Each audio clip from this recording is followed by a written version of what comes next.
আসসালামু আলাইকুম এভরিওয়ান। হঠাৎ করে অনেক ক্রেভিং হচ্ছে ফ্রাইড রাইস খাওয়ার জন্য। ক্রেভিংটা যেহেতু আমার হচ্ছে তাই চলে গেলাম ফ্রাইড রাইসটা বানানোর জন্য। এখানে আমি রাইসটাকে 80% সিদ্ধ করে রেখেছি। তারপরে রাইসে দেওয়ার জন্য একটা ডিমকে ঝুরি ভাজা করে নিয়েছি। ডিমের মধ্যে আমি গোলমরিচ আর লবণ অ্যাড করে ডিমটা ভাজা হয়ে গেলে আমি অন্য একটা কড়াই নিয়ে ফ্রাইড রাইসের প্রসেসিংটা শুরু করব। এখানে আমি তেলের সাথে একটু পেঁয়াজ দিয়ে নিচ্ছি। আমি পেঁয়াজগুলো একটু মোটা সাইজে কেটে নিয়েছি। তারপরে দিয়ে দিলাম ক্যাপসিকাম, তারপরে দিয়ে দিলাম গাজর। সবকিছু দিয়ে একসাথে শুধু তেলের সাথে মিক্স করে নিব। তারপরে দিব আদা, রসুন, তারপর অনেকটা পরিমাণ টমেটো সস আমি হাতের আন্দাজ মতো দিয়ে দিলাম।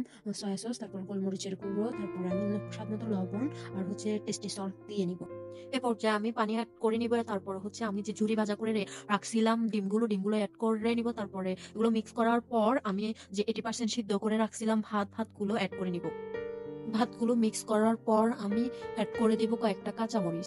সব একসাথে ভালো করে ভেজে নিয়ে তারপর রেডি হয়ে যাবে আমার ফ্রাইড রাইসটা। ফ্রাইড রাইসের সাথে খাওয়ার জন্য আমি রোস্ট রান্না করবো চিন্তা করলাম। তো রোস্টগুলো আমি লবণ দিয়ে ম্যারিনেট করে রাখছিলাম, তো সেগুলো আমি ভেজে নিছি। তারপরে আমি একটা পাতিলে পেঁয়াজ কিছু বেরেস্তা করে নিব। বেরেস্তা হয়ে গেলে বেরেস্তাগুলো তুলে নিয়ে তারপর সেম পাতিলে সেম তেলে পেঁয়াজ, রসুন, আদা দিয়ে ভালো করে ভেজে নিব। ভাজা হয়ে গেলে পরিমাণ মতো লবণ দিয়ে দিব হলুদ গুঁড়ো, মরিচের গুঁড়ো, জিরা ধনিয়ার গুঁড়ো 1 চামচ। তারপর দেওয়ার পরে মিক্স করে নিব। তারপর আমি অ্যাড করে দিব টমেটো সস অনেকটা পরিমাণ, তারপরে বাদাম বাটা, কেটে রাখা টক দই, তারপর অ্যাড করেছিলাম 1 চামচের মতো রোস্টের মশলা। যেহেতু আমার গোস্তটা অল্প, দুজনের পরিমাণে, সেজন্য আমি অল্প পরিমাণে রোস্ট মশলা ইউজ করেছি। ক্লিপটা নেওয়া হয়নি, আমি রোস্টের মধ্যে আরো অ্যাড করেছি তেজপাতা, দারচিনি, এলাচি, গোলমরিচটা অ্যাড করেছিলাম। করে দেখতে দেখতে তৈরি হয়ে গেছে রোস্টটা।